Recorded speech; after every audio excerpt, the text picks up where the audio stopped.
Buenos días, alumnos. Como dice la introducción, vamos a hacer un ejercicio de repaso.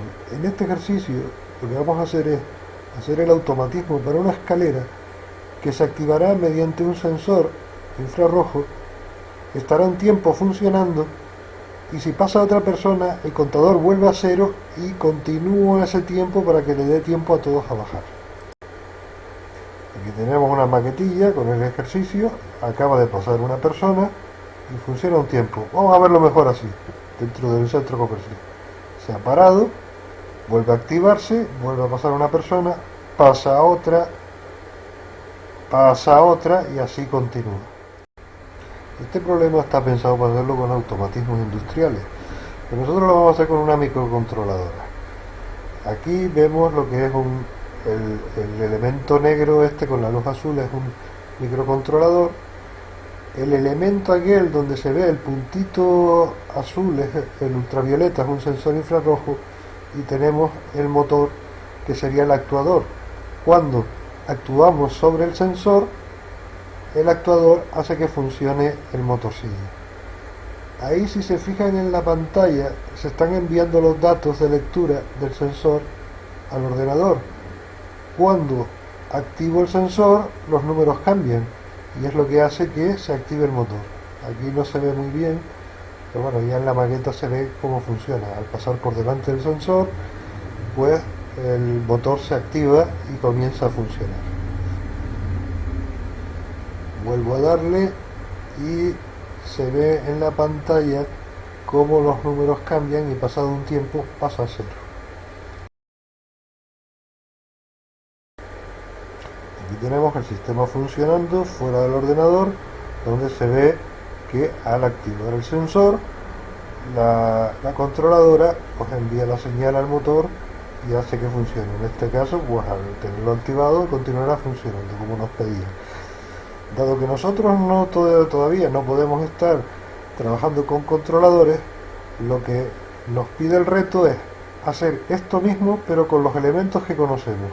Ahora conoceremos los infrarrojos y con el 555 vamos a intentar simular este mismo proyecto. Para poder realizar nuestro reto, lo primero que tenemos que ver es las diferentes partes que componen un sistema de control. Decíamos antes que lo primero que teníamos era un sensor, que en este caso nuestro sensor sería el que está colocado aquí, o aquí. Este sensor le da una señal al controlador,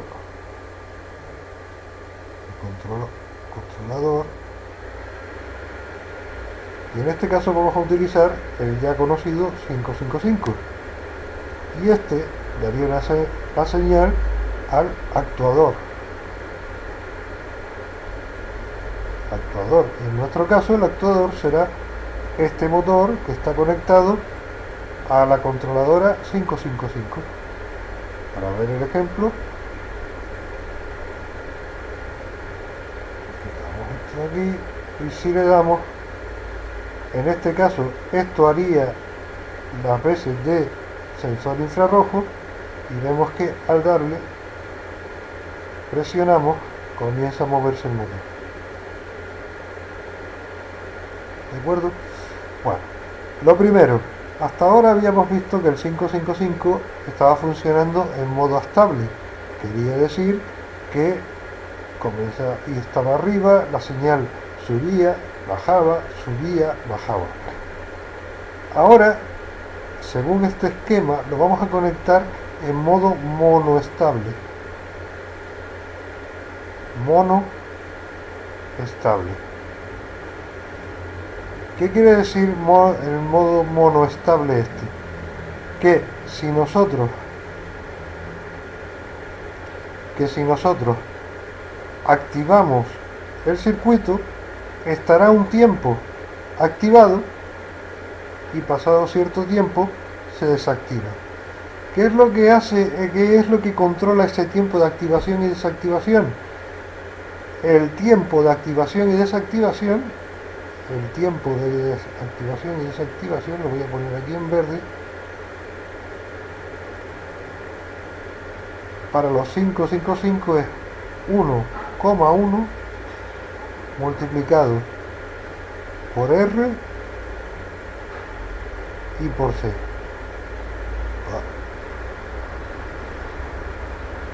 Esta R y esta C.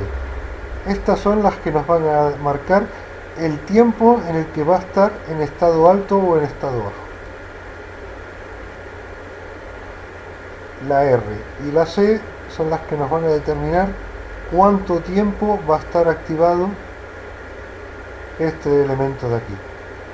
Si yo multiplico 600 microfaradios por 10 kiloohmios, es el tiempo en segundos que va a estar activado esto. Entonces, según el número de condensadores que ponga aquí o la resistencia que ponga aquí, será el tiempo que esté funcionando nuestro motor. Fíjense que en el modo monoestable tenemos, igual que antes, el 8 era la alimentación al integrado, el 4 era el reset, el 7 llevaba una resistencia, que esta es la resistencia importante, la que nos va a hacer el tiempo que está aquí. El 6 va unido al 7 y con un condensador, que es este de aquí, este condensador, que junto con el otro es el que nos marca el tiempo, va unido al negativo de la fuente de alimentación. Por otro lado, para que funcione en modo monoestable, es necesario poner una resistencia. En este circuito la han puesto de 1K, yo la pongo de 10K, y un pulsador, que en nuestro caso sería el sensor infrarrojo, conectado a 0. Cuando yo lo active es cuando comenzará a funcionar. Estará funcionando un cierto tiempo y pasado ese tiempo se desactiva y se para el motor. Donde tenemos nosotros que colocar nuestro sensor será quitando el pulsador, y aquí es donde irá nuestro sensor de infrarrojo. Para lo demás, esto hará lo mismo que hacía nuestra controladora. Fíjense que si yo cambiara esto por un valor superior,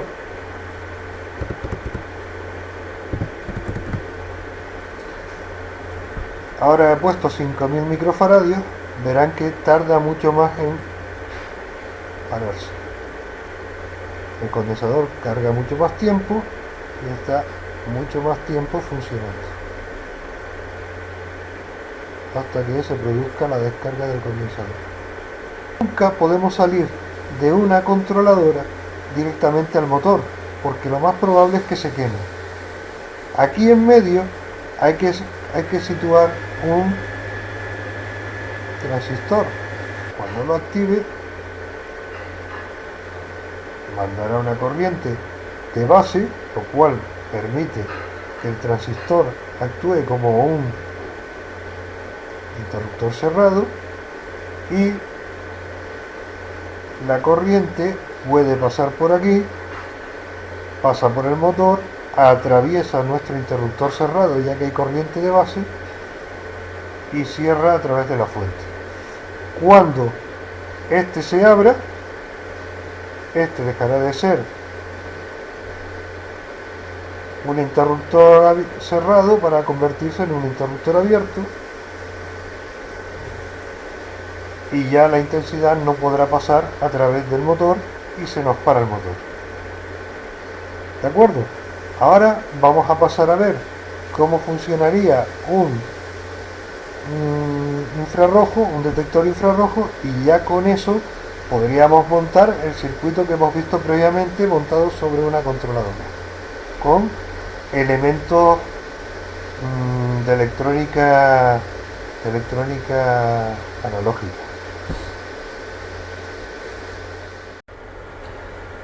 Bien, ya hemos visto la parte del controlador. Ahora vamos a la del sensor.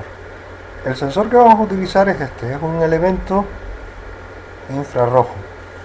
¿En qué consiste un infrarrojo? Un infrarrojo es Un diodo tiene una parte, una de estas es un diodo normal, un diodo como los que emiten luz de color roja, verde, azul, pero en este caso lo que emite es luz infrarroja, una luz que es invisible al ser humano. La única forma que tenemos de verla es a través de la pantalla de nuestro móvil, y veremos un puntito violeta.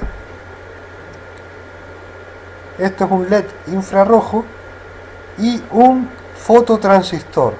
Estos fototransistores, ven que es un transistor normal que tiene su colector, emisor, pero no tiene base. Estamos acostumbrados a ver que para poderlo activar necesitamos la base. ¿Y qué es lo que va a hacer que se active nuestro transistor? Pues lo explicamos aquí. No tiene base. ¿Qué es lo que funciona como base? Pues fíjate, el diodo, si yo le aplico tensión, le pondría una resistencia de protección, lo pongo a una fuente, comienza a emitir luz.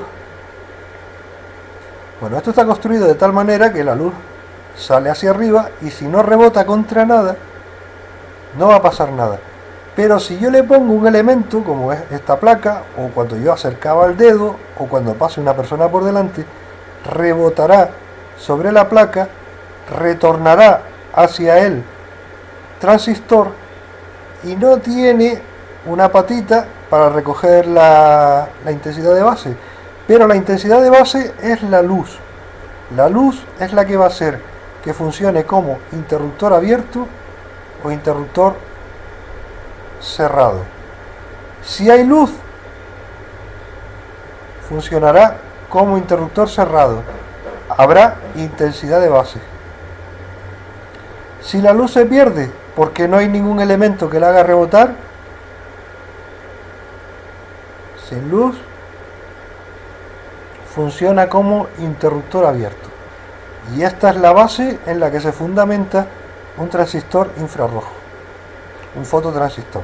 Estos fototransistores últimamente se utilizan en casi todo, incluso en electrónica industrial, en automatismos, pues ya existen lo que se llaman los relés de estado sólido, que funcionan con luz. Se utiliza en casi todo. Son mejores que los mecánicos. Ya eso lo verán en el futuro. Pero vamos a seguir. ¿Y cómo conectaríamos nosotros este sensor de infrarrojo? Pues muy bien. Existen dos formas, y ahora les voy a explicar por qué existen dos formas. Bueno, existen más, pero las dos formas principales serían: aquí tenemos esto, que sería una fuente, ¿verdad? Este es el positivo de la fuente, que en electrónica se suele pintar así con el puntito, y aquí tenemos el negativo de la fuente, que aquí, bueno, normalmente le ponemos esto, el simbolito este de GND. Vale, supongamos que aquí tengo 5 voltios. Si por aquí tengo 5 voltios, ojo, no hablo de corriente, hablo de tensión. Si por aquí tengo 5 voltios, la corriente que va a circular por esta configuración, sale por aquí la corriente, y donde primero pasará será por aquí. Pasa por el infrarrojo y empieza a emitir luz. Esta luz puede rebotar o no. Si no rebota, continúa hacia arriba. Si le acercamos algo, rebota y activa el transistor. ¿De acuerdo? Vamos a imaginar que el transistor no está activado. No hay nada delante y la luz sale hacia el infinito. Estaríamos en el caso en el que tenemos el transistor abierto porque no hay corriente de base. Bueno, pero vamos a ver las tensiones. ¿Cómo están las tensiones en este caso? Yo sigo teniendo 5 voltios. Esto es un cable, los 5 voltios llegan aquí. Los 5 voltios llegan aquí. ¿Verdad? Aquí tengo 5 voltios. Pero esto es un interruptor abierto. Aquí tengo 5 voltios de este lado. Aquí tengo 5 voltios. Aquí ya no puede pasar la tensión porque no hay cable. ¿Y qué es lo que tengo de abajo? Aquí 0 voltios. En el negativo de la pila. Aquí 0 voltios. Con lo cual del lado de arriba tengo 5 voltios y del lado de abajo tengo 0 voltios. La salida de esta configuración, si yo pongo aquí el 555, lo que estará viendo será 0 voltios hasta que se active, se cierre, y cuando se cierre los 5 voltios bajarán por aquí. Vámonos al otro, vamos a hacer la otra configuración. Lo mismo, tengo la batería, tengo el interruptor este abierto, en verde pintamos la intensidad, aquí tengo la batería, por aquí bajaría la intensidad, resistencia de protección de nuestro diodo, y viene por aquí, empieza a emitir luz, pero esta luz no se refleja, con lo cual el transistor está abierto. Vamos a ver los voltios, cómo están. Aquí tengo 5 voltios.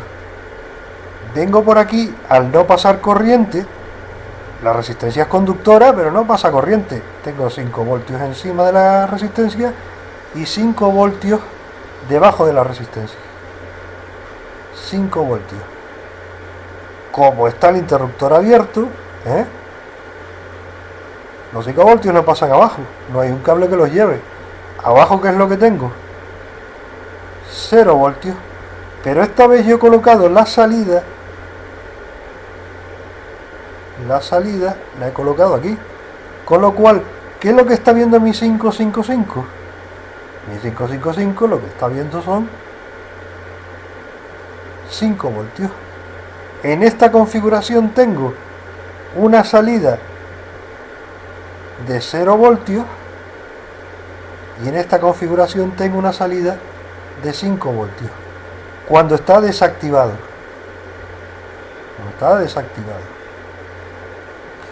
Lógicamente, cuando esto cambie, cambiará el estado. Cuando rebote con algo, se cerrará y tendré 5 voltios. Y en este caso, cuando rebote, se cerrará. ¿Y qué hará la intensidad? La intensidad intentará bajar. Antes que entrar por aquí. ¿Y qué tendré aquí? 0 voltios. Habré subido 0 voltios hasta aquí arriba. Más la caída de tensión, la caída de tensión pequeña que tenemos aquí en este transistor, que normalmente se considera que son 0 voltios cuando está conduciendo.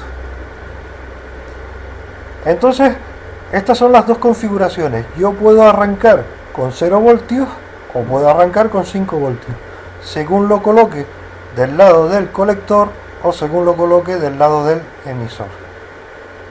Pues con todos los conceptos teóricos ya adquiridos, ya conocemos todo.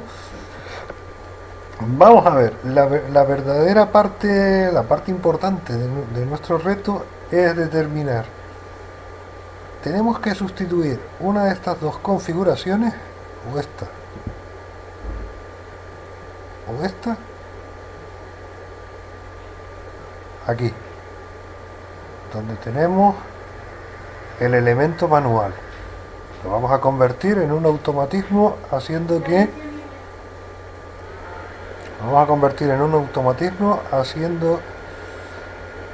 que esta parte manual se convierta en automática. ¿De acuerdo? Entonces, recordemos cómo funcionaba. Tengo 9 voltios. Si esto está abierto, hay 9 voltios aquí, no hay corriente. Bueno, la corriente que pasa vendría por aquí. Pero aquí podemos decir que aquí en esta puerta, en este pin, tengo 9 voltios. ¿Qué ocurre cuando yo lo cierro?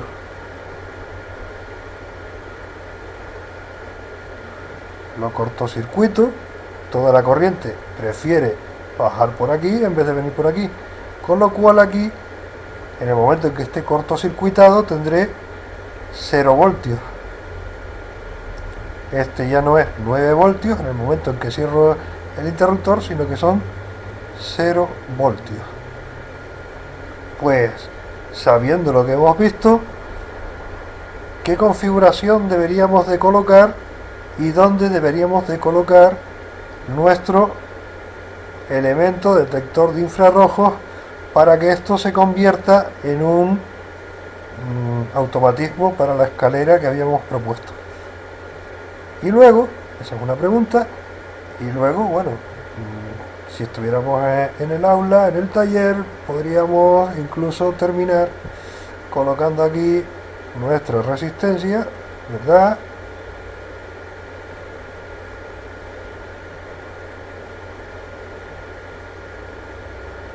Nuestro motor y unido aquí a la tensión de alimentación, y en el momento en que esto, he elegido uno de estos, cierre porque hemos aproximado una barrera, la luz rebota, se cierra el elemento, nos permite el paso de corriente o el paso de no corriente, y esto hace que el motor se active y funcione hasta que vuelva a pasar otra persona y repita todo el proceso. Espero que quede claro un poco. Habría que elegir cualquiera de estas dos configuraciones. Me lo dicen en la tarea que voy a subir, me dicen qué configuración creen ustedes que debería elegirse y un poco me explican por qué motivo. Gracias, buenas tardes.